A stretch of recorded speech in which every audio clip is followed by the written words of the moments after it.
So thank you all for being with us again today. Patrick, it's all yours. Thank you for that, Phil. And Adam, I don't know if you slid out, but can't thank the DCAM team enough because they've been an incredible partner for us. This has been a 15-month process. For the good part of that 15 months, we met every Monday to hash out the details of which Tyler is about to unveil. I do want to share with you that there is a 90-page document, Tyler, I think, that you will be receiving next week. It's a monster file, so we're gonna ask that you download it onto your own desktops because IT will flip out if everybody starts emailing this around. It's going to crash mailboxes left and right. But we are going to share that next week. We are still going to be continue to look for your feedback on that. And we're about to enter, once we get the decarb plan, which will also be finalized in the next week, sent to us. Lisa LaBelle and the folks on sustainability are going to be taking the lead on helping us move that piece of our conversation forward. But as you're going to hear throughout today's conversation, and some of you have experienced firsthand because of where your offices or classes have resided, we've already begun making the changes on the Bedford campus that Tyler's going to be talking about right now. So he's going to come in now. Tyler has been literally with us since day one on this. He's been a dream to work with because he's effortless. He takes care of things as soon as they're raised, and we get a quick turnaround on this stuff. Some of it I do want to flag because this is something that we've had to do in the last month, and this is a great nod thanks to the folks in enrollment and beyond. Some of the data that we started with, this was coming straight directly out of COVID.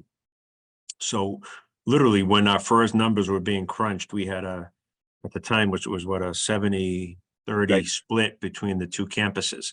As we heard this morning at trustees, and as the folks who've been doing this work every single day know, that pendulum is swinging back again to get us not back exactly to 50-50 yet between the two, but we are seeing a lot more foot traffic in person in Bedford, and G lot, which is the satellite lot down the road, is being used again because all of our parking lots are full, which is a tremendous sign for us and it kind of helps us gauge what we've got for on-campus activities. So congrats to everybody who's really been doing that work to get those numbers crunched, led by Arlene and the folks over on basically the whole third floor in Building 9 down in Bedford. So applause to you. So with that, I'm going to zip it and turn it over to Tyler. Tyler's going to be with us for this first hour. He'll take the questions from the 10,000-foot approach, if you will, and then we're going to let him get back to his other master plans that he's got in process, and we can get into maybe some of the nuts and bolts questions that folks might have about timelines, because I know Allie's got some construction projects, some of those schedules lined up, and we can get into that in the second part of the conversation. So with that, I'm going to turn it over to co-host Tyler. I think he's got the ability to share his screen, correct, Beth? I do. Here we go. All right. Thanks so much, Patrick. I think everyone can see my screen now. I'm going to go through this. There's a lot of material here. It's summing, a year and a half worth of work. So there's a lot here, and I will do my best to move through it so that we have a few minutes for questions at the end. So I'm going to talk a little bit about the planning principles that guide this, a couple of the alternatives that we looked at, and then ultimately the bulk of this is really around the campus plan recommendation. We always like to start the presentation by talking about the campus planning principles, because if nothing else, the idea is that the campuses become really physical manifestations of these principles, which really respond to your strategic initiatives and your mission.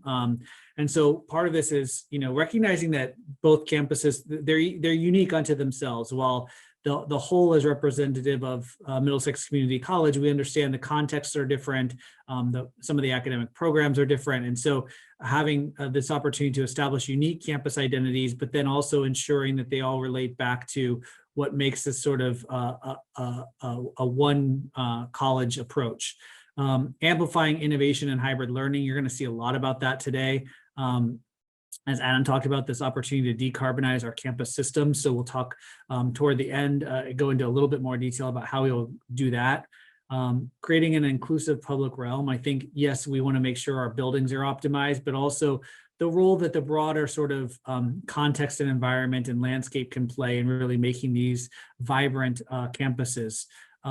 strengthening affinity groups. This is like spaces for all where we can meet, developing a healthy campus that's sort of physical, spiritual, and mental commitment. And then finally, expanding opportunities for community outreach and partnerships, which is so core to your mission at Middlesex. Throughout the process, once we go through an analysis phase, we like to test different sort of directions in terms of, like, sometimes they're provocative, meant intentionally to solicit input, and in the end, the preferred alternative is usually some kind of amalgam of the two. So first, we kind of looked at, how both campuses are sort of balanced in their approach in terms of the split. And as Patrick referenced, at the time we started this, it was more of a 70-30 split, Lowell to Bedford, and that pendulum has shifted a little bit. We looked at another alternative that really focused on Bedford as a life sciences campus. And then finally, we even looked at, just a very provocative idea, which didn't last much past that initial meeting when we floated the concept, was, would we ever consolidate everything onto one campus, for instance, in Lowell?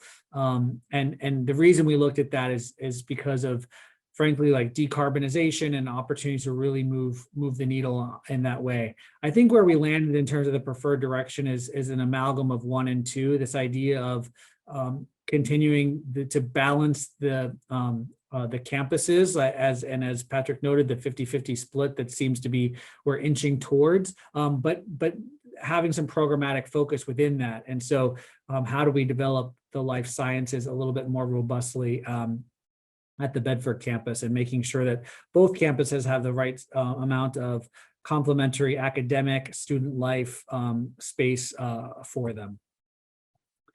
And so, that's what I'm going to walk through. So I'm going to talk about, this idea of 2 campuses, 2 identities, but 1 college. And so we'll talk through recommendations happening at each campus, starting with the Bedford campus. You all know where the Bedford campus is located. I think what's important to note, though, is the proximity to Route 3 and the tech park really strengthens biotechnology, and we like to look at the adjacencies and how that might inform programmatic opportunities. We also want to look at the sort of broader ecosystem in Massachusetts about biotech and the life sciences and what's really happening here. And we think MCC is really well positioned to capitalize on at both campuses, frankly. So we look at the proposed framework of the campus in Bedford, and you'll if you take a quick look, you'll notice the long-term potential does reimagine some of the campus and really optimizing our existing buildings and potentially decommissioning buildings that we don't feel are in our strategic long-term interest. So with that note, I think we're really looked at the facilities condition and the location and the performance of all of our buildings, and came to the conclusion that Bedford House, Trustees House, and South Academic are really not great long-term assets for the college. And that, through a careful analysis and space study, we determined that through investment in our other facilities, we can really meet the needs that we have identified throughout the process within our existing campus footprint. This also presents great opportunities, right? Because the South Academic building was sort of off the beaten path. It wasn't in that campus core. And by moving those programs over, we can actually capitalize on adjacencies, bring them back, and create more of a dynamic campus environment within this more consolidated core. Of course, we would never take any buildings down without properly relocating and ensuring that the space they have in the future is better than the space that they have today. So that's a guiding principle about that. Here you see the major campus use buildings. So North Academic, Henderson Hall, and the Academic Resources Building really being those core academic buildings with the complement of the library, the campus center playing really important student life roles, and then the Cataldo Building and the Enrollment Center really serving some of the more sort of administrative needs for the campus. So we're going to talk a little bit about some of the academic investments. Just to note, I won't go into a ton of detail here, but we did study the performance and utilization of every room on campus, just to see that, yes, there are some highly utilized rooms in all of the buildings, which are in the darkest sort of orange color, but all the buildings have at least almost half of the rooms, or more than half, are underutilized. And so by investing in the quality of those spaces, we can actually increase the utilization and absorb, for instance, the 8 rooms that are in the South Academic by better utilizing the rooms that we have within the campus core. We did a very detailed sort of space program analysis, and in a nutshell, we feel like even with decommissioning or demolishing those 3 buildings, we still have a more space than the modeling would suggest that you need, which is good. That means long-term flexibility, right? We want to make sure that we're providing that flexibility well into the future. So we looked across all the categories to see how much space we have existing, how much space we think we need, and how that can, in some cases, where those excesses could be potentially reformatted or renovated to serve a higher and better use.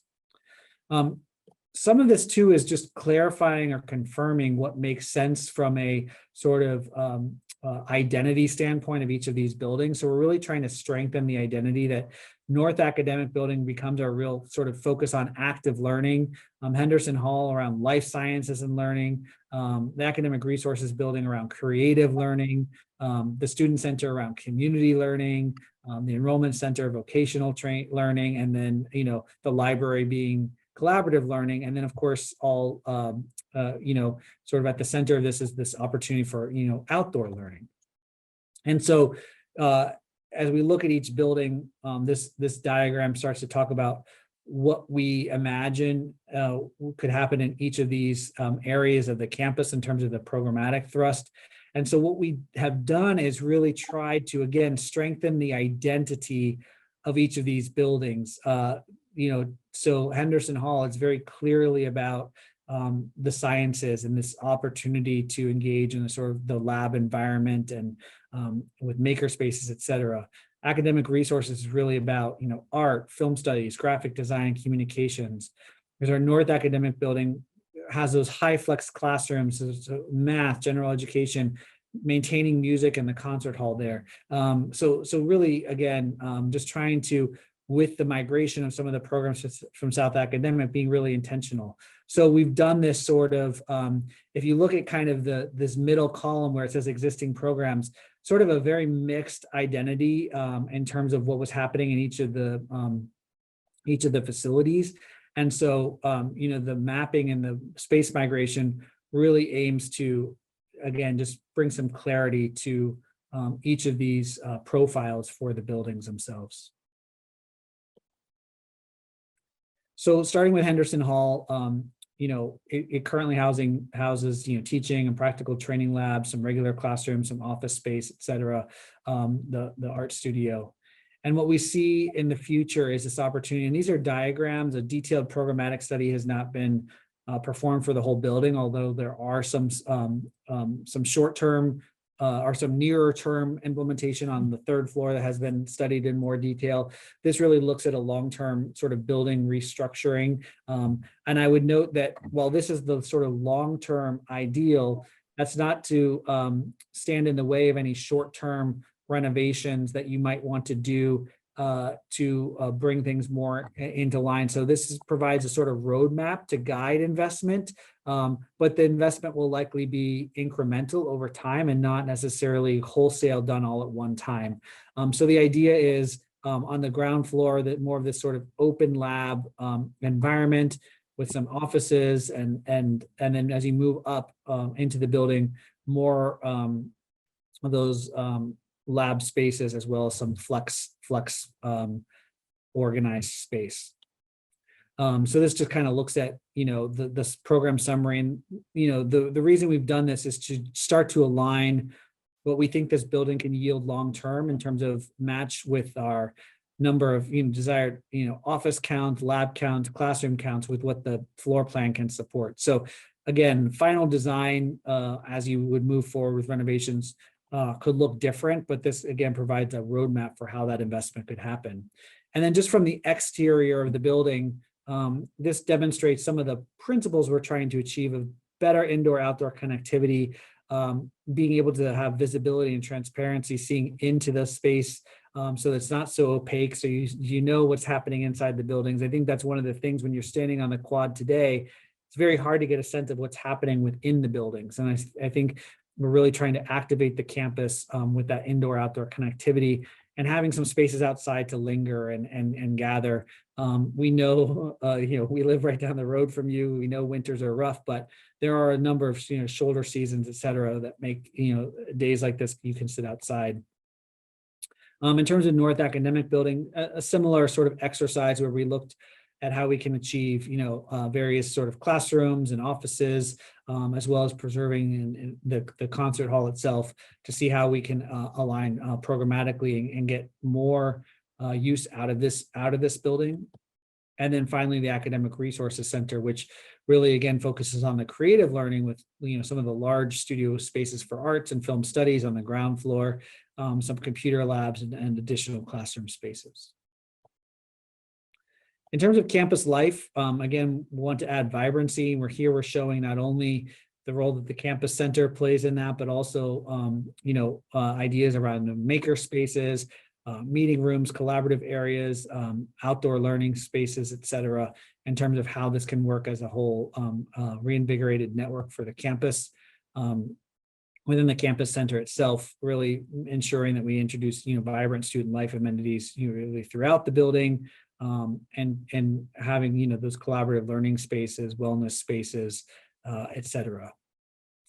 And then a library, I think we can think about opportunities to imagine the library as a learning commons. And by doing so, we create more group study, meeting rooms, open collaborations. We know, yes, there's individual study and we need to preserve that ability, but we also know there's a lot of group interaction, group study, and we need to support, all of those things. And then the Cataldo Administration Building, we're really thinking about the future of work. More on this in just a second, but just thinking about, yes, we still need private offices for some, but we also, given that some folks are working from home or in a hybrid schedule, creating more sort of touchdown spaces, spaces when they do come to work that they can work, but then also having meeting rooms and collaboration areas to work with each other. And then finally, kind of in terms of the landscape framework, again, I've alluded to some of these ideas, but just, clarifying what kinds of landscape are happening where, and just really thinking about the variety of spaces that could happen on the campus and how this is all part of the strategy to be even a more sustainable campus in terms of how we think about our planting and our groundskeeping, and just a view of some of the ways we could reinvigorate the campus landscape. So next I'm going to go into the proposed framework for Lowell, and then I'll wrap by talking about decarbonization. So here our campus is less sort of consolidated as it is in Bedford. Here we're distributed, throughout the city, which is also a very interesting opportunity as the city as your campus. And so we've really focused on how we think about this as a campus within the city, as well as programming opportunities within the campus. So in terms of the academic framework, we're really just thinking about the Cowan building and how we potentially restack or reprogram that building to maybe bring a little bit more logic to the way we're orienting the building. So the idea is that the ground floor has more of our public space, event space, lobby space, et cetera. Classrooms as you move up into the building with some student lounge and group study areas, and then consolidating like tutoring and student services onto that next floor, and then the workspaces on the upper two floors, of course maintaining the server room, et cetera. But that idea, you're going from the most public to more sort of private space as you move up into the building. We did the classroom utilization here, more of a mixed bag, I would say, across the buildings, where you actually have some very highly utilized classroom facilities in both the Cowan Center and the Talbot building, but you still have some underutilized facilities as well. And that also told us that, there's about the right amount of space in Lowell to support, the activity there, but it's not necessarily allocated, you know, in the way that makes you know, perfect alignment with what your needs are. And so that's what some of the strategies around the Cowan Center bring these categories better into alignment with the existing and projected needs.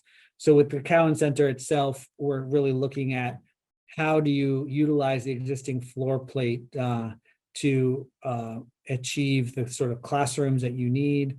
So this gives an example of how that could be renovated, along with some of that student lounge flex study area that sort of surrounds those learning floors.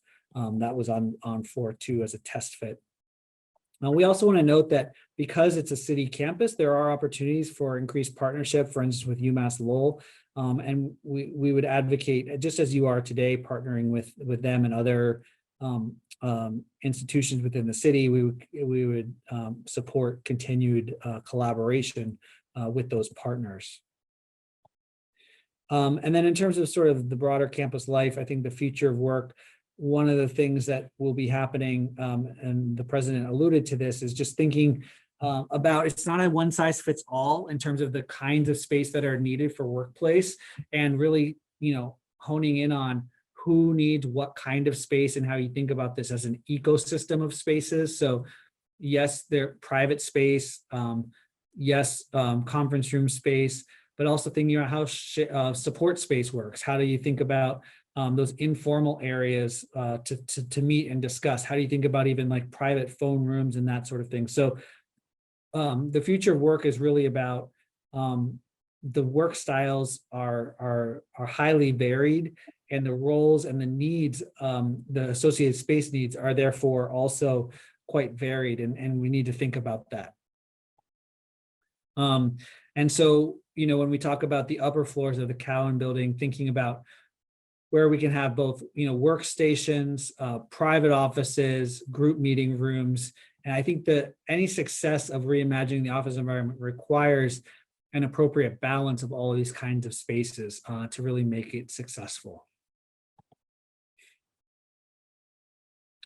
In terms of the landscape framework here, we think there's opportunities to partner with the city. And I think this is one of those key areas where we see things like the plaza outside of the Cowan Center, where we really will need to work with the city and encourage the city to partner with us to do some of these improvements that will make a big difference. And here we're really thinking about sustainability and how we can, and accessibility. That's another big thing, is how do we promote accessibility in our approach to the plazas, you know, whether that be ramping or updated hardscape for accessibility and also permeability, thinking about pervious planting zones, et cetera. So this is a really important part of thinking about the physical environment.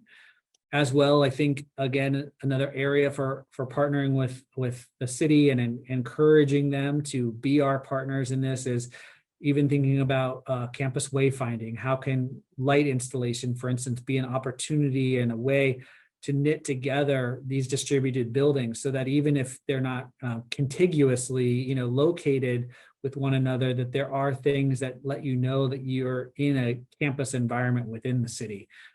So these are just some ideas and strategies around that. Thinking about, you know, where we could even locate wayfinding panels throughout the city, you know, along that sort of east-west corridor, so to speak, between Merrimack and Market Street, and how we think about those wayfinding panels as being a way to link the campus. And then we've talked about, you know, whether, you know, again, other areas for opportunity and collaboration with the city of Lowell is, you know, Derby Park, and thinking about how, you know, Derby Park on Middle Street, you could add outdoor student life space to the Lowell campus already. We have murals there, but how can we infuse that with even more of a campus presence in that pocket park?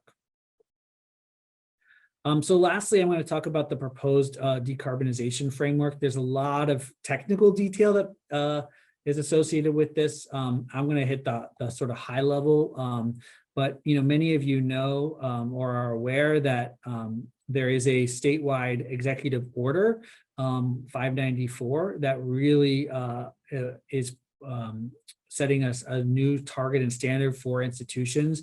The Commonwealth's goal is really that by 2030, we have a 50% emissions reduction, and that by 2050, we're at net zero, which basically means no fossil fuels for scope 1 greenhouse gas emissions. So the question is, how do we continue to support enrollment growth and all the things that we're doing on the campus while still decreasing our reliance on fossil fuels?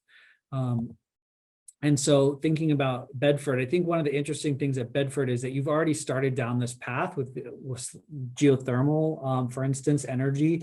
And so, we want to continue to build on the efforts that you've done. And so the overall decarbonization strategy for the Bedford campus is first and foremost extensive energy conservation measure implementation for all of our buildings. And then we'll start with, hot water conversions in all buildings to accommodate low to medium temperature hot water, continued exploration of the opportunity for geothermal wells and ground source heat pumps, and then air source heat pumps to provide secondary heating. We also think there's an opportunity to study, additional rooftop solar PV arrays on the campus. So this is the sort of overall strategy. What that starts to look like from a phasing standpoint is in the short term, the next 0 to 5 years, as we begin to renovate Henderson Hall and academic resources buildings for programmatic fit, we also want to use these opportunities to align for decarbonization. So we're kind of getting a 2-for-1 here. So in terms of energy conservation, we're going to look at improving the building envelope to make these more sustainable, making them more, responsive to the sort of keeping the buildings warm in the winter and cool in the summer, converting hot water systems to accommodate low temperature hot water.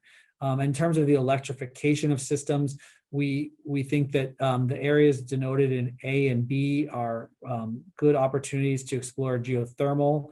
In those parking lots, you can still have parking above them once you do that. And then, air source heat pumps to provide that secondary heating. So this is really where the short-term focus is. And then you continue throughout, the phase 2 is then thinking about, as we renovate North Academic and the campus center, how that also provides an opportunity. And I should note that, you already have geothermal fields in this vicinity and campus. So in some cases, it's just tying into those, the existing geothermal field that's in area C, as well as a new potential geothermal in lot D to provide capacity for the buildings on the side of the campus. And then finally, kind of completing the loop, so to speak, in terms of additional energy conservation measures for the enrollment center, catalog of the library, et cetera. And then really thinking about, again, those investments in the building envelope, electrification of the systems, and the air source heat pumps. So by the end, and then finally the solar PV potential, that we think these are the areas that should be studied for that and what we can gain there. In terms of, I should also note before I move on that, the removal of our 3 buildings also helps our decarbonization, right? Because we're removing underperforming buildings that we're, heating today, and really optimizing the buildings that we have remaining. So the fact that we're sort of right sizing the campus also brings us into better alignment with our decarbonization goals. And then at Lowell, similar sets of strategies, but different because we don't have as much centralized systems. These are building specific systems. So again, we'd be relying on energy conservation measures at the building level, as well as, building conversion and electrification, and then continuing on with the Derby building and finally Federal and Talbot building. Ultimately here, getting to that 82% of the scope 1 emissions, over the time frame that we're looking at from the 2018 to 2019 baseline. So with that said, I know I ran through that pretty quickly, but in the interest of time, wanted to give you the broadest brush example. And Patrick, maybe I'll hand it back to you if there are questions or anything that we need to cover. Sure. Beth, if you could free up the chat, folks. There you go. Chat's now open. So if folks do have specific questions, I'd like to spend a few minutes while we've got Tyler still on the call, and then if we want to drill down into some of the really nuts and bolts stuff, we can. I know that Phil wants to absolutely continue that because this is really going to impact many of you for the rest of our careers here at Middlesex. So we want your input, your feedback, and really your initial thoughts on what you've seen. So, okay. So Beth, you want to start triaging? Sure. And just remember, you also can raise your hand. And when I call on you, you can unmute. We do have our first question in the chat. Can you go back and show us how many classrooms there will be in North Academic?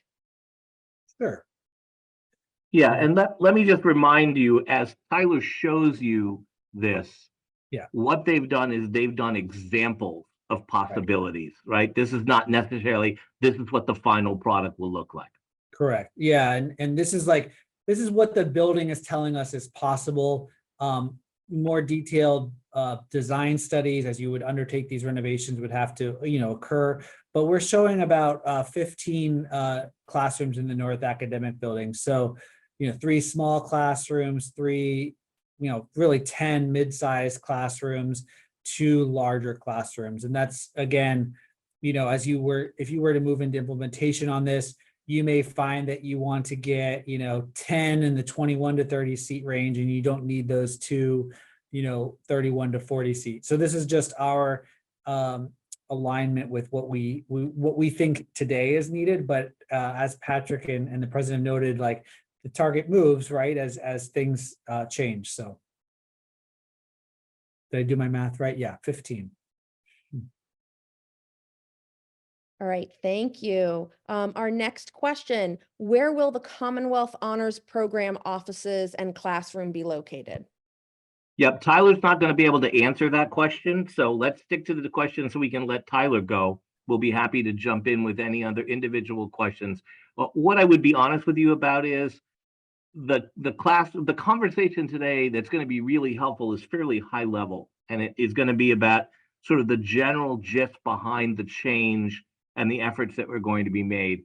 We aren't going to be able to specifically answer where your office or your classroom is going to be in the future, because this is going to be a long time in coming and it's going to be a process. And so therefore, I'm going to be asking people, although I know this is really hard to do, to think more about, from a higher level, how does this impact the community? How does this impact the college? How does this impact our ability to really increase revenue and enrollment and drive what the college looks like in the future? Not necessarily, I wouldn't be overly focused on any of the examples or question mark of where someone's office or location will be. Thank you, Phil. There is a question about accessibility in North Academic and whether or not there is a plan to increase that building's accessibility.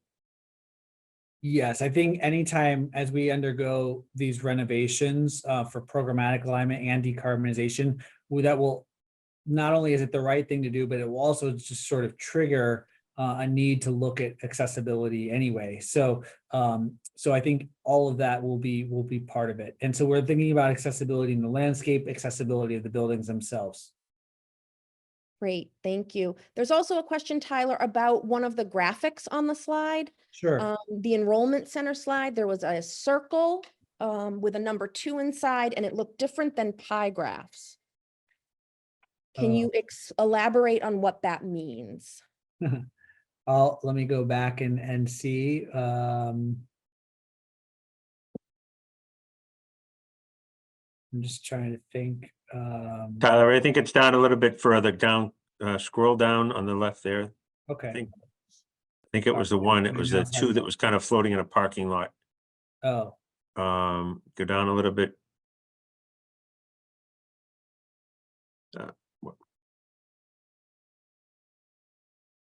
And the Bedford campus, right? Yep, the Bedford Yes. campus framework.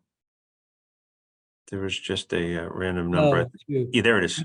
I think that it was denoting that there are 2 rooms in the enrollment center that have low utilization. Those might not be necessarily used as classrooms, but they do have activity happening within them. Thank you, Tyler. I also have another question about the projection of when these campus projects might begin, how long would they take, and would there be a plan to have them happen simultaneously on both campuses? Yeah, I'll let Patrick and the president answer that because I know some of this is already underway. So do you want to chime in there? Sure. Let's jump in with how we're going to use the most recent decarbonization funds that the commissioner referenced before. Certainly one of the quickest ways for us to move forward with the decarbonization and the inefficiency of some of the heating elements and cooling elements of the buildings is to remove buildings that are really not very underutilized and also are in desperately, they're not up for renovation.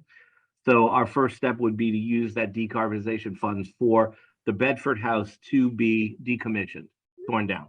So that will be the first sign that you will see, and that will happen sometime probably later in the spring. And then we're happy to move through a series of what I would call multiple phases of moving some of the academic programs in Bedford.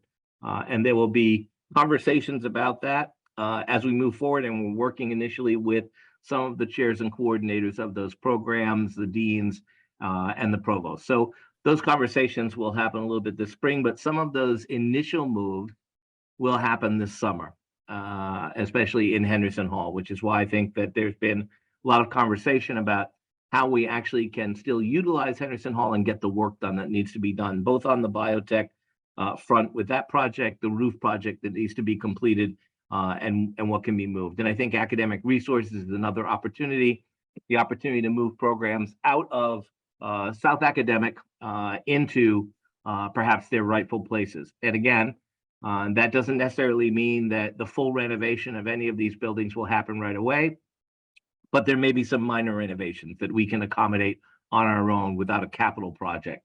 My sense to you is our next capital project would be the renovation, as you saw, as major renovations, both to Henderson Hall and to North Academic, especially to deal with some of the accessibility issues that have been mentioned. That capital project and the funding for that has not been announced by the state, but I feel like what we've done with this particular project of the decarbonization, and I think the commissioner has confirmed for me, it pushes us way up the line to be able to be eligible for capital projects based on the hard work that's been done. So those two buildings would be at the top of the line in Bedford. Some of the things that we need to do in Lowell, we can accomplish on our own. I think earlier I saw a question mark from Eloisa about the federal building. And I think there's been some work that's been done on the federal building in terms of updating the roof, some work that probably needs to be done. But I think what Eloisa may be asking about, and we can confirm with her, is about classroom renovation. But there's no immediate plan for overhaul of classroom renovation, although in both campuses, we are really sensitive to the work that we've done to revise a lot of the classrooms on the first and second floor in Cowan, that we should be drawing our attention to those classrooms that are going to be heavily utilized in North Academic and also in Federal to be able to complete that. So there will be a more elaborate timeline based on a lot of conversations that will happen. The Board of Trustees needs to see this presentation yet again with further conversation, and we'll have a retreat with them this summer. But some of our initial moves will begin this summer, especially around making sure that we can take care of the deferred maintenance projects that we have to attend to in Henderson, which is the roof, along with the biotech project that's part of it. As you all well know, we have some significant renovations that are going on that will be going on this summer in the Derby building because of the move of the bookstore and the new simulation labs for the RN and the LPN program. So there's a lot of things that are going to be going on simultaneously. We'll be happy to share what that project list looks like for you, but we want people to take this in chunks So they'll have a better understanding of what step 1, step 2, step 3, step 4. But this is a multi-year process, some of which we will attempt to do on our own through raising funds, through works with the advancement office, through donations, and also through minor skills capital dollars and also grant dollars. The major stuff that we're going to be working on, the next focus, as I said, will probably be Bedford and Henderson Hall and North Academic for a capital project. As we get a little further along in that mapping, we'll be happy to share that map out with you. And easily your deans and the provost can have individual conversations with any faculty who may be concerned about programs, but we'll be starting in the next couple of weeks to have some conversations about those initial moves out of South Academic and into academic resources at Henderson Hall so that some of that can be accomplished for this summer. So that's the beginning steps that we're going to take, and then we're going to take a lot of good conversation with all of you to begin to map out what the rest of this prospect looks like for the next few years. Thank you, Phil. It looks like most of the questions are about using space and where things might be relocated and moving to. And Pat, I did notice that there are a lot of folks who came in after you spoke. Can you just share again the plan for sending out this document so everyone knows that they'll have a chance to look at it? Sure. Yeah, as I said, it's a multi-meg file. So we're going to share a link next week. And Tyler, is the version that they'll get still be the one that has like a 7-day clock that they should download it to their, I don't know if it's got a shelf life on. No, we can send a link with the longer. Okay. That's Yeah, perfect. so we'll share it campus-wide next week with the full report that everybody could. I just recommend you save a version to your own desktop, or if you want, you can print out your own lovely copy here in color. I think it's 80-something pages. But I don't recommend that for everybody, especially those on color if they need it in color. But you can definitely keep it. You'll be able to access it and flip through it with much more ease. We'll have that to you beginning of next week. Thank you, Pat. Does anyone have any final questions for Tyler regarding the slides that you saw him present today? And I'm also going to say to folks that once we send that final report out, remember, this has been a 15-month project, so there will be things that will look different from what we already started 15 months ago. I wouldn't get caught up in those. I think we could certainly make corrections if people see those issues, but good to point those issues out and send in either an email to Patrick or I about them in the future. But you having access to the full report, I think, will give you a better sense of it. But I think unless there are any other burning questions for Sasaki, I want to thank Tyler and his team for their work with us, their partnership, and their willingness to present so frequently on such an important topic for the future of the college. So really appreciate this, and we appreciate the tremendous work that you've done. It has given us a lot to think about and a lot for us to dream and imagine about going forward. So thank you again for your time today. Yeah, thanks all. It's been our pleasure, and we've enjoyed immensely our work with Middlesex, and it's been a very rewarding project. So thank you all for those of you who have participated throughout, and I appreciate your continuing to ask questions and make sure that we are giving you what you need to move forward. So thanks so much, and we'll talk soon. Thank you, Tyler. Thank you, Serena. Really appreciate your time. Thanks. Beth, I'm happy to go back and deal with any other specific questions. I didn't want to do that we didn't necessarily need to do that with Tyler. So maybe we want to take Benur's question first, and then we can work through these if you don't mind. Benur, I don't want to be dodgy about the answer. I know that there has for a long time been interest in using the space that is currently occupied by some of our community ed functions on the second floor, and then some of the obvious rooms that have been used on the first floor of the trustee's house. What I'm trying to do is probably let you know that that's not going to be a destination because that building will be gone. I can't tell you how soon. It's fairly expensive to take buildings down these days. So my guess is that the singular cost for getting Bedford House down based on what we see from some of the complications could be close to $500,000, if not more. And of course, as you know, as prices are rising, that will continue to be it. So that decarbonization money will be focused first on taking down Bedford House. The next building to come down would be Trustees House. And so we will plan about, and not only plan for, but make sure that we've advocated for money for DCAM to take that building down. So that will not be a destination that anyone will be wanting to move to. It will be about moving people out of. And I think as we look at this master plan going forward, the synergy between what happens in the current Commonwealth Center and whether or not that belongs in an academic building and not necessarily in the student center is something that we ought to consider. So as we know by the report, the excellent report that was done around honors, we have a lot of things to consider. And we have a program that's growing, so we're going to have multiple conversations about how we can best accommodate the honors program, make sure that it continues to thrive in many academic spaces. So more to come and more conversation. So I don't want to be dodgy about answering a question. I just know where your interest lies in terms of, but that building's coming down, so you don't want to move there. Thank you, Phil. We do have a question from Shannon, which I think is probably on lots of folks' minds. It's about the shared space and the hoteling.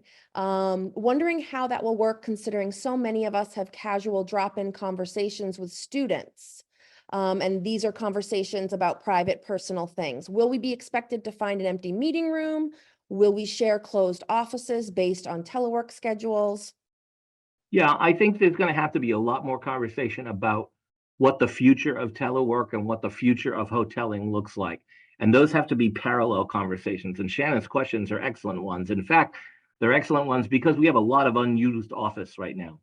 We have a lot of empty office space all over the place, especially in Bedford. We have places that people haven't been in so long. It's almost, we track it, we sort of see who's around. And so there's some things we have to consider. And remember, some of the challenge around this is the fact that a lot of faculty in Bedford have had private office spaces. We have faculty in Lowell that don't have private office spaces. So there are lots of considerations. I can assure you that what we will see, though, and we'll see this more, I think, with potentially professional staff, with our non-unit professionals, is the idea of how we can better utilize our space for collaboration. So I think what you see are examples of how that can happen.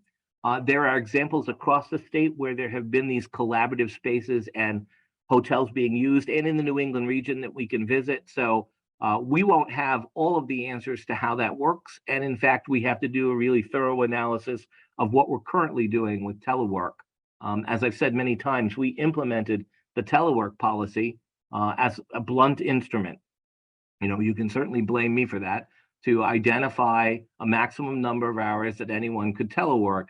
But there are lots of other considerations about who needs to be on campus, who doesn't need to be on campus, what's a front of the house, what's a back of the house sort of operation. All those are conversations that require looking at job descriptions and having additional focus groups and some surveys around this. So until we have a better handle on that, we're not going to be in a position to do a lot of discussion around hoteling. So again, I would see that as part of a conversation that goes forward. I would imagine that it would happen as we begin to look at some of the major renovations for those two buildings, considering both Henderson Hall and North Academic in Bedford.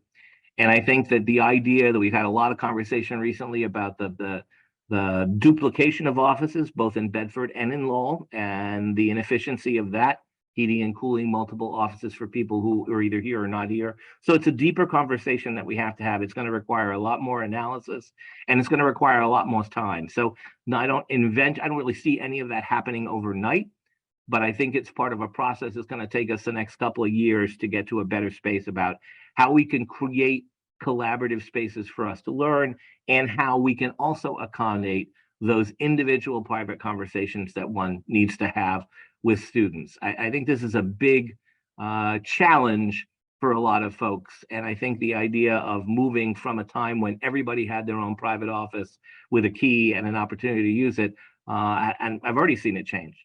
Some people are not using it 2 days a week. And so therefore, there are a lot of empty spaces that we are heating, that are locked up, that are not for use. So we've locked down a lot of empty spaces, and we have to figure out how to work more collaboratively to be more efficient. I mean, and I think you can see that there are a lot of people on this,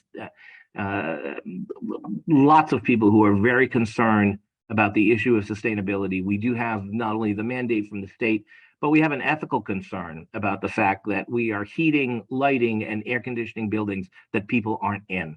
It's the inefficiency of our scheduling. It's the inefficiency of the use of those buildings.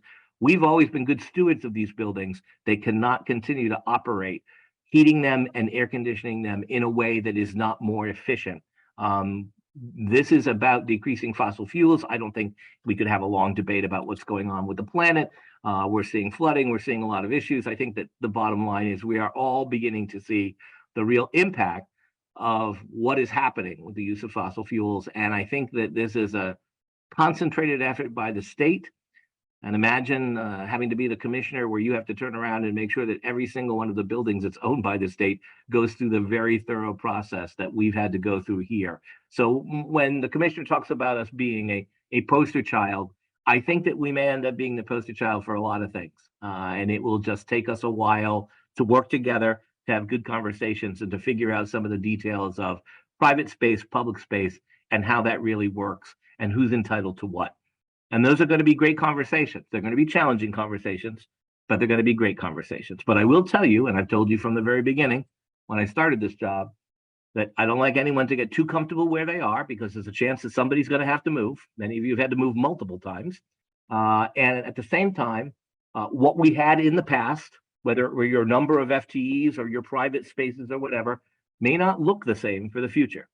Because the future of the college and the expense of keeping the heating and the air conditioning on and the lights on for all these buildings has to be part of that accommodation. And we now have the state really telling us that we have to be more efficient. So let's be good stewards of these buildings, and let's be really cognizant of how we use them, and let's work together as a community to come to a better plan. But that will take us some time. So great question, one that we don't have a full answer to, but I have a feeling that there will be some opportunities in certain areas to pilot some of this work of what hoteling looks like, and an opportunity for people to be sharing offices. We've already done that with swing offices for a long time for administration. So that's something that we've seen works fairly successfully. You know, I tell you, Beth is stationed in Bedford, but she uses swing spaces when she's in Lowell. I see a lot of the deans doing that. There's a number of people that are doing that. And they do it fairly successfully. We need to learn from some of the successes about how that's worked and whether they can share and how this works in terms of scheduling. So it requires us to be a little more mindful of our own schedule. So, and that will take, again, a look at data and some more public disclosure about how we're using our individual spaces to be able to do what's best for the common good. Thank you, Phil. Jill Keller has a question. Sometimes students or professors have an in-person class followed by a synchronous online class. Will any of the proposed spaces on both campuses allow folks to attend a synchronous online class in the library or other building? Oh yeah, no, that's a great question. And actually, I've seen those spaces, Jill, that have been built into some campuses. And I think some of that is what we're talking about in terms of what happens with the learning commons in some spaces, what happens in some of the public open spaces that are shared spaces, what happens in some of our centers. So I think we're going to have to look at that very carefully in terms of how we accommodate those students. And I think we've had success in that in the past. We certainly had that kind of success when we started having more in-person classes on campus.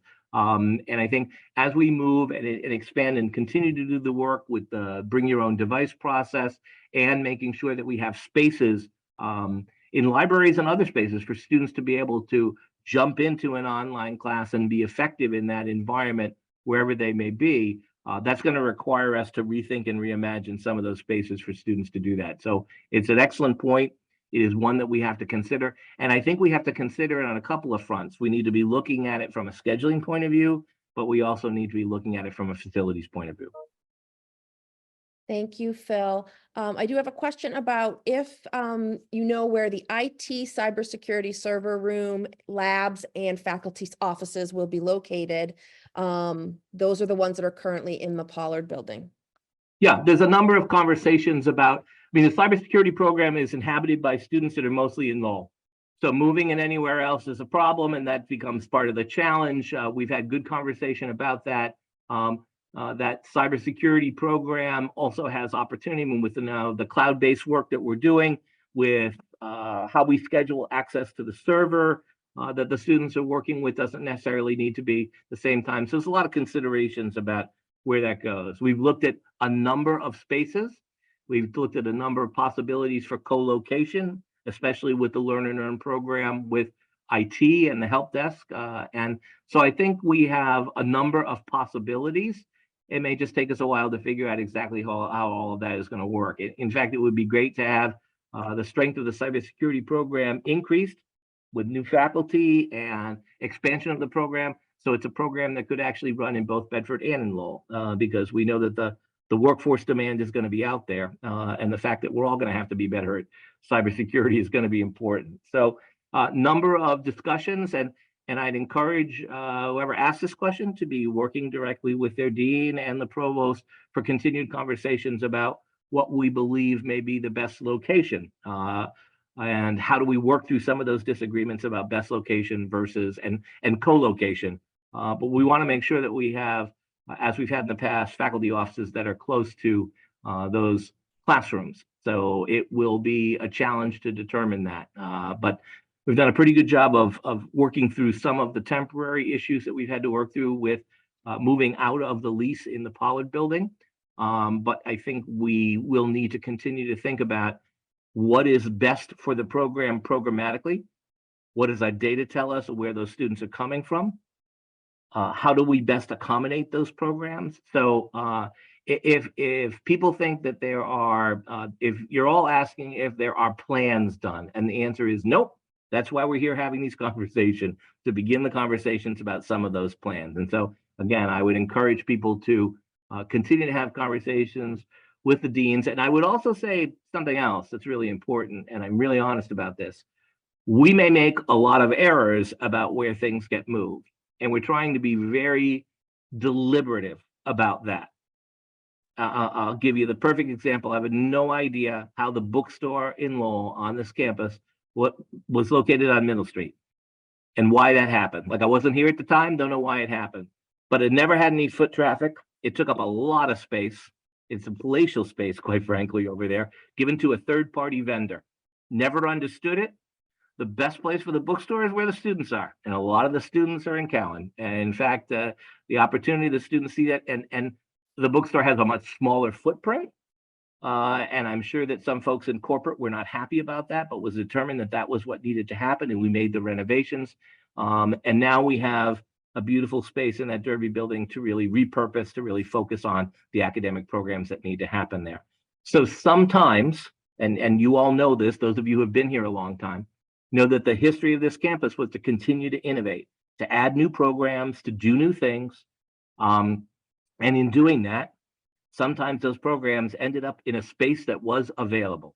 Oftentimes, a space that was not perfect. You know, quite frankly, go look at where the sonography lab is. And I mean, when you start looking at where we put some of the, look at where biotech was put, in a building that none of the walls were actually sealed.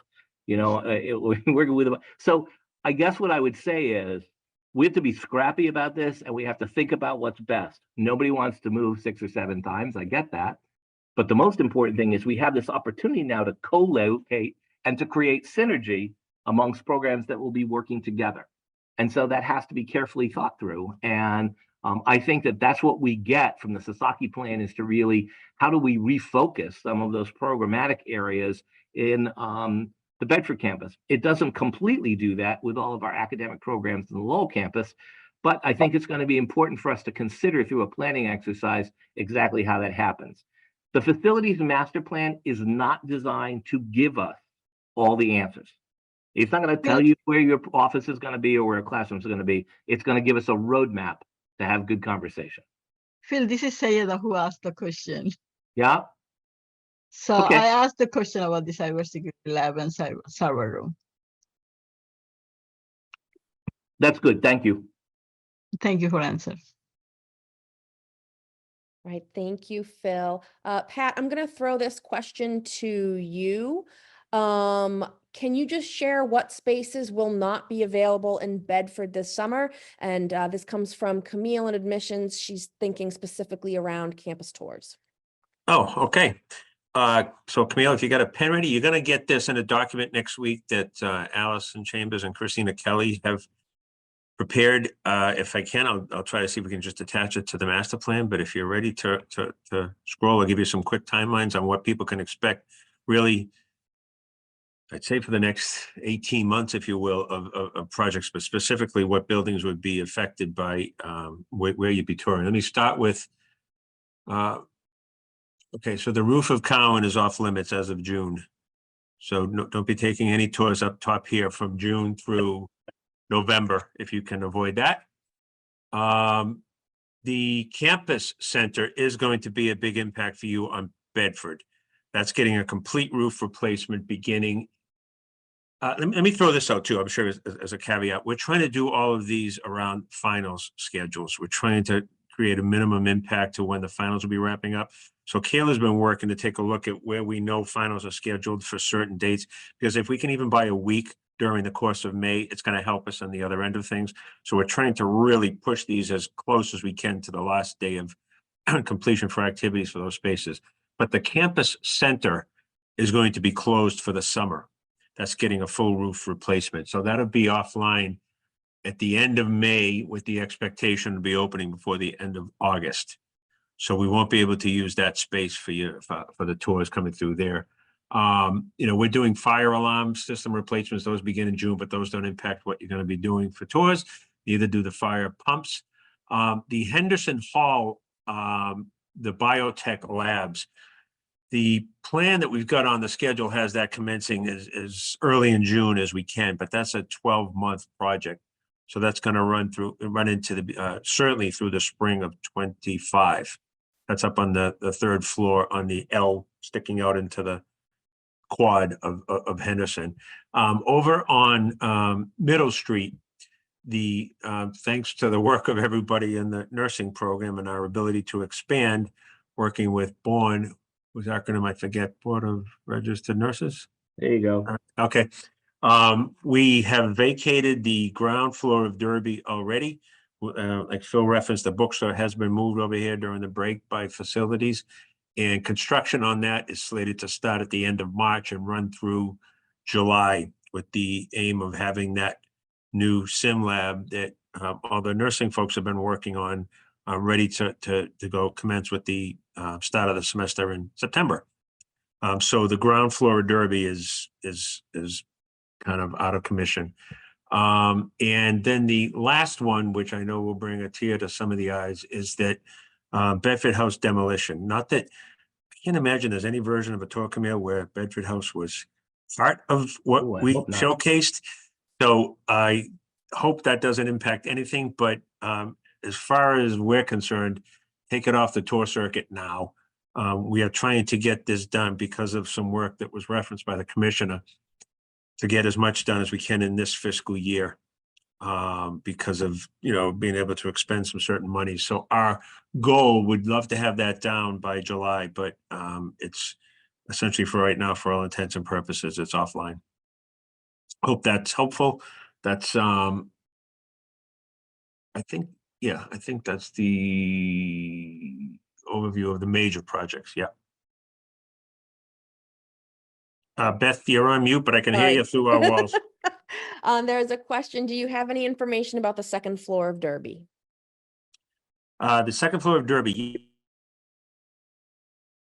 Oh, you Now went I'm on muted. mute. What the There heck? you go. We're working with Judy Hogan. We got the law center that's currently located over there, and Judy has been in conversations with us to see if we can find some new space for that function, because as we've seen, and what the intended goal here is within the course of the next 18 months, is that Derby from ground floor to the fourth floor would be essentially 100% our nursing program. So we are trying to find out where we could relocate the space that's currently being used by the law center on the second floor of Derby. Thank you, Pat. I do not see any other questions in chat. If anyone has a question that they'd like to ask, you're more than welcome to please raise your hand. Yeah, while we have a minute, I just want to publicly thank, as we always do, the chairman of the board, Jim Campbell, who has joined us again, as he does for many of these conversations. And we always appreciate Jim's involvement and the involvement of any other board members. I hope I haven't missed anybody who may be here today. So thanks to our Board of Trustees. Thank you. Pat, another Talbot Derby Middle Street question for you. Will more classroom space become available in Talbot as Derby renovations are completed? The answer is yes. The classrooms that, and now I'm blanking on the floor, but the classrooms that are currently, I think, on 3 over in Talbot, where the some of the sim labs have been, are going to be moving over into the Derby side of the Derby Park. So that is going to give us some flexibility for some new construction and taking a different look at what we've got inside Talbot. I mean, obviously the first floor, the ground floor, with the clinicals for the clinic are not going to be, we don't have any ability to add there, but the floors up above, once we get Derby repositioned, are going to give us some more options. Yeah, and I think we'll be able to share with you as these projects move forward, like what some of the shifting will be, what they'll look like, and what some of the shifting will be. And I think, Camille, it'd be good for you to have that as well. The importance of virtual tours and giving students and parents a feeling of what the place is going to look like in the future is going to be really important. And if you see that are things as part of what you've seen in the facilities master plan that jumps out at you that you think would be great poster boards or things that you'd like to have, then please let us know, because we can create some visuals for you that can probably help as well. Pat, we have another Bedford summer renovation question from Ellen Wright. Besides Henderson Hall and Campus Center being offline, are there any other plans that they need to know for College for Kids that begins in July? Going to look to Judy. Conversation. Let's to Judy to answer that, because there's been some discussion about how to best utilize the parts of the campus that are not going to be either under demolition or having roof work. So we've talked about using the one particular side of that of the quad and one particular side of the buildings that are available there. And I think, Ellen, that's probably a question that's probably better directed to Judy about the plans for Kids College for the summer. I think what Ellen's asking is we have discussed it, Audrey, Ellen and I, about what building work is being done, and we have moved a lot, thanks to the library staff, moved a lot to the other end of the campus, toward the turnaround by Building 10 and Cataldo. But I think Ellen's asking, is there anything else? Are there any other surprises? But Ellen, we can talk offline, or even talk to Pat separately with Audrey. But I think the plans that we're already putting in place are the right plans. Yeah, and I think you have to understand how complicated it is for an institution that runs classes almost every day, other than the week between Christmas and New Year's. It's hard to find a time to do any project, and so there's no good time. And so what may have minimal impact on academic classes because of the nature of the summer schedule will have some impact on other areas. And this is just the nature of how this is going to play out. The thing that I would gently ask from all of you again, and I mean this with great sincerity, is that we'll continue to keep you as informed as direct plans lay out. We'll do it here. We'll do it at FSA. But I think talking with your supervisor about some of those changes, raising questions and concerns and having those get to us in a timely fashion is going to be really important. But I want you also to be, and all this may be my desire, I can understand why, if it individually impacts you, it may not be how you're feeling right now. What the transformation of what we're attempting to do on both of these campuses is all about the future of the college, our ability to attract students, our ability to retain students, our ability to meet our mission. And it's a very exciting time for the college. And we've tried to do everything we can to position the college to get the resources that we need to make the renovations that we need to be able to be a better campus. I mean, what's insulting and interesting all at the same time is, and Patrick can give you more details, on Wednesday, we've had a film crew here for the second time. And there's one of the actresses from Billions that's doing an indie film is going to be using some of the space on the Bedford campus. So if you're Billions fans, you may know who this person is, but I don't know. But anyway, they love the campus because it looks like a lovely old New England private institution, including our furniture, our offices. They use the word quaint, but I don't know about you. Whenever anybody describes quaint to me, it means like it's small or old, right? And that's kind of what we look like. We look old.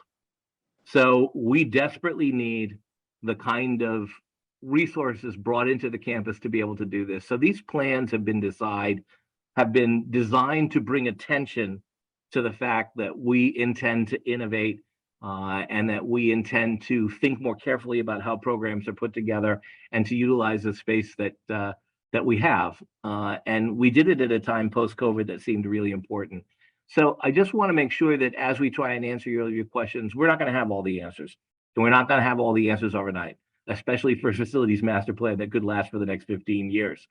In fact, many of us may not be here when, and I don't mean that in any like very final way. I mean, it may not be at the college at the time that some of this work happens.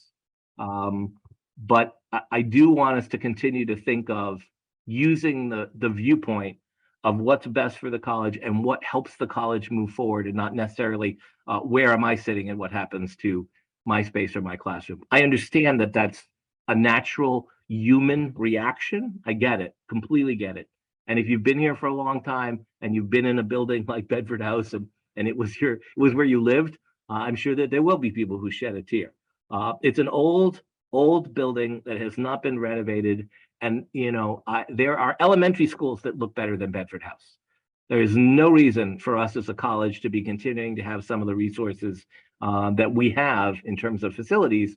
We need to make the change that is going to be so important to make sure that the college has the next 53 years well in its sight about how we will do well. So I know that Matthew was worried about the ghost of the nuns that inhabited Bedford House moving down to economic resources. We'll see them. No, we'll see them slightly. We'll make accommodations. Yeah. So just very quickly, and it's a detour, but just so folks know, the film company that's coming to campus will be here for the end of February through spring break. And they're mostly going to be seen in Cataldo, South Academic, North Academic, and Trustees House. So we actually kind of mandated that they be here during spring break to create as minimal disruption as possible to some of those areas. But they were doing location. They've been to campus now 4 different times to do location scouting. Love the place. And what we want to see if we can have them do is be working with Jen Bauer and her folks for some potential opportunities for the students, because as they were walking through the hallways up at South Academic, they saw some of the posters that line the walls of the first floor. And one of them saw a Spike Lee poster and said, "Hey, take my picture." They did the duck lips peace sign thing. And she said, "We got to send this to Spike." So it's folks that, you know, have worked with a number of, you know, established directors, but if there's an opportunity here for us to get our students plugged in through Jen and Matt, we will be, I can guarantee we'll be urging that as much as possible. Also, just so folks know on the backside of it, that these film companies, anytime they come to town, they follow a fee structure with a contract that the Commonwealth has set up, and all of the fees, all of the monies that are produced by the film companies go directly into our scholarships for our students. So it's a win-win, win-win.